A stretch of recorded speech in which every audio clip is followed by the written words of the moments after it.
Бажаю здоров'я, шановні українці. Щойно завершив серію міжнародних розмов з президентом Сполучених Штатів Байденом, з прем'єр-міністром Канади Трюдо, з президентом Польщі Анджеєм Дудою. Позитивні розмови дуже потрібні саме зараз для всіх нас. Перше. Звичайно, ми обговорили бойові дії на передовій, наші активні дії. Я подякував партнерам за надану підтримку. Вона дуже вагома і реально допомагає нашим воїнам рухатись вперед. Зараз російські окупанти зазнають втрат, які нам і потрібні. Кожна їхня втрата – це довгострокове посилення свободи. Обговорили і подальше зміцнення українських воїнів. Я дякую партнерам за розуміння наших потреб, далекобійних потреб. Особливо я вдячний президенту Байдену і Сполученим Штатам за надійність патріотів. Обговорили посилення нашої артилерії, МЛРС та іншого. Друге. Ситуація на Запорізькій атомній станції. Увага світу до наявної російської загрози на Запорізькій станції, на жаль, поки недостатня, як була недостатньою реакція на російський підрив Каховської гідроелектростанції та свідоме намагання російських терористів влучити в дамбу іншого водосховища у Кривому Розі.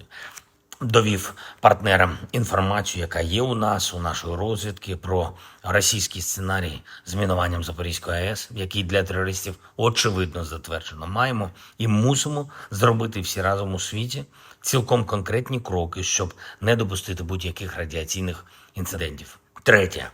Чим довше триває російська агресія, тим більшу деградацію вона викликає і в самій Росії. Один із проявів такої деградації – те, що російська агресія поступово повертається в рідну гавань.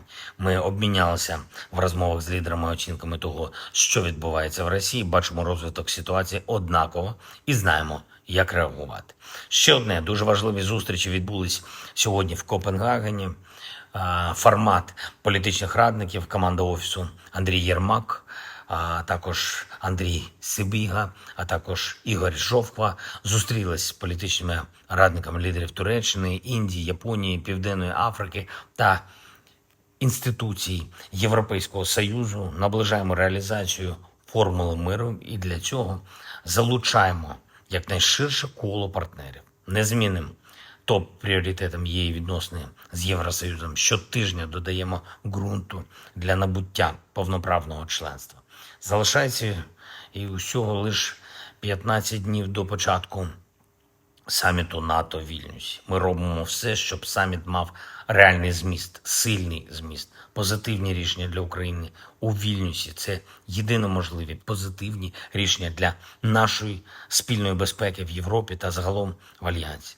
Я дякую всім, хто підтримує Україну. Я дякую пану президенту Байдену, Конгресу, обом партіям, усім американцям за історичне зміцнення свободи у світі.